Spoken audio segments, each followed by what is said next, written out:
yesterday. They've released Zach Brown. Is this a coincidence that this happened just after he was so outspoken, guys, about the Vikings and Kirk Cousins? Hi, Garofolo. Hello. Mike's back. I hung out.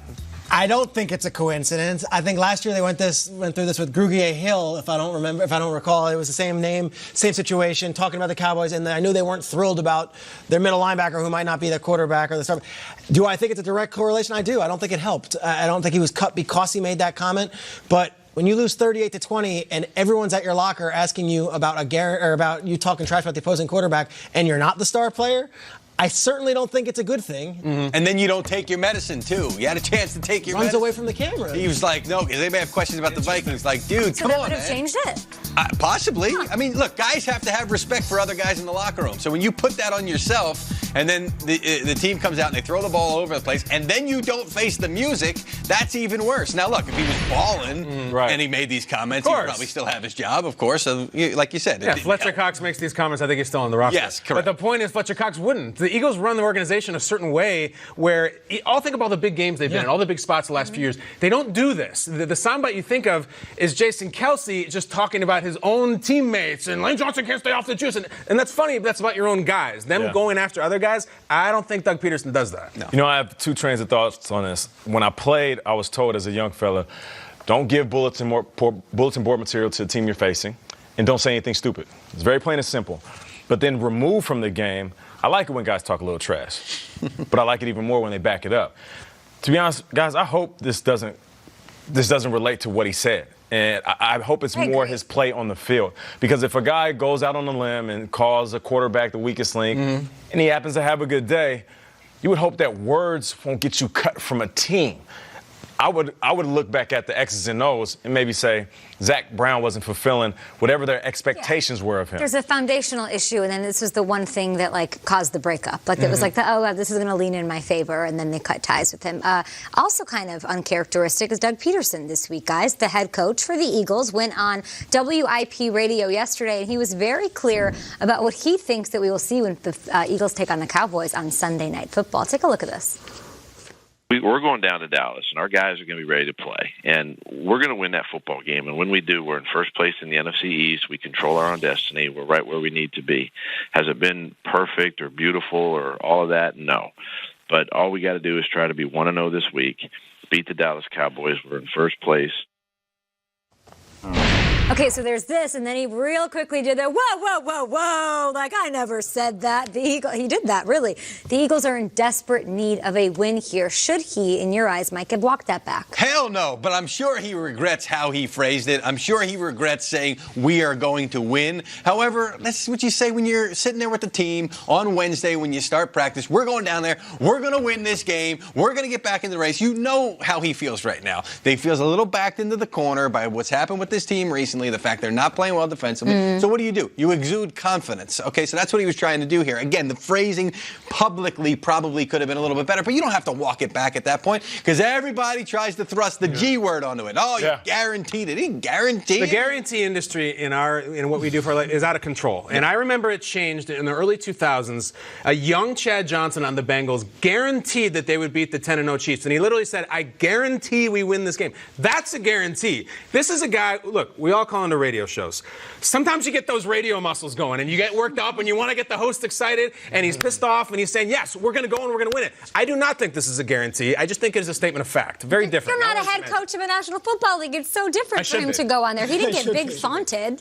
He said it. Statement of fact. He did. You're saying they're going to win. You're saying they're going to win. Statement of fact. That's what you meant by that? Yeah, of course, yes. I also, what do you want him to say? I'm okay with it. I honestly think, to your point, we almost make too much out of these things because I remember a couple years back, and Mike, you could speak to it. You were in the locker room, I think, next to me when he said it, but Eli Manning said, they asked, are you an elite quarterback? And he had 2 Super Bowl rings, and he's like, yes, and everyone freaked out. And it's like, well, what do you want him to say? Right. Okay, well, no, I wouldn't consider myself elite. I'm okay. I would say I'm second tier, potentially third tier, depending sort of on that Joe Flacco level around there. The PFF analytics say Stafford. What do you want Peterson to say? Did you consider it when you were? I mean, you were great with the media. Did you ever consider not making concrete statements in front of the microphones? There's nothing that baffles me more than the way that people get in their feelings when a coach or a player says they're going to win over the weekend. I don't get it. Across any sport, basketball, football, baseball, hockey, it doesn't matter. If I'm showing up every day, getting paid millions of dollars to be a professional, I'm beating myself into the ground to show up on Sunday, of course I want to win the game. It's nothing different than a tennis star in an individual match or a track star running a 100-meter dash saying, I want to win this race. Didn't say I want to, said we will. And you know what?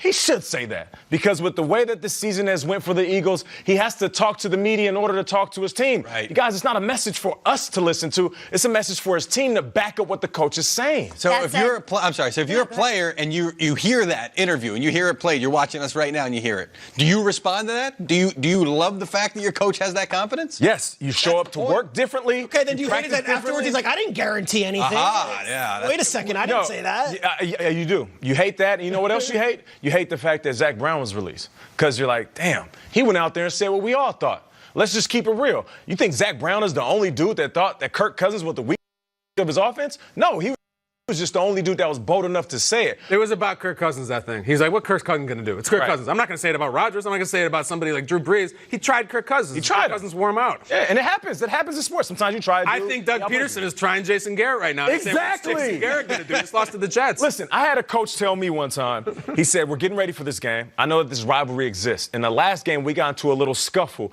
inside the tunnel when teams were coming out for the game. And the coach said, hey, if you guys get into a fight, I won't mind it. Matter of fact, if I meet the head coach at the middle of the field, if I fight him, you better have my back. Was the team the Niners? Now imagine.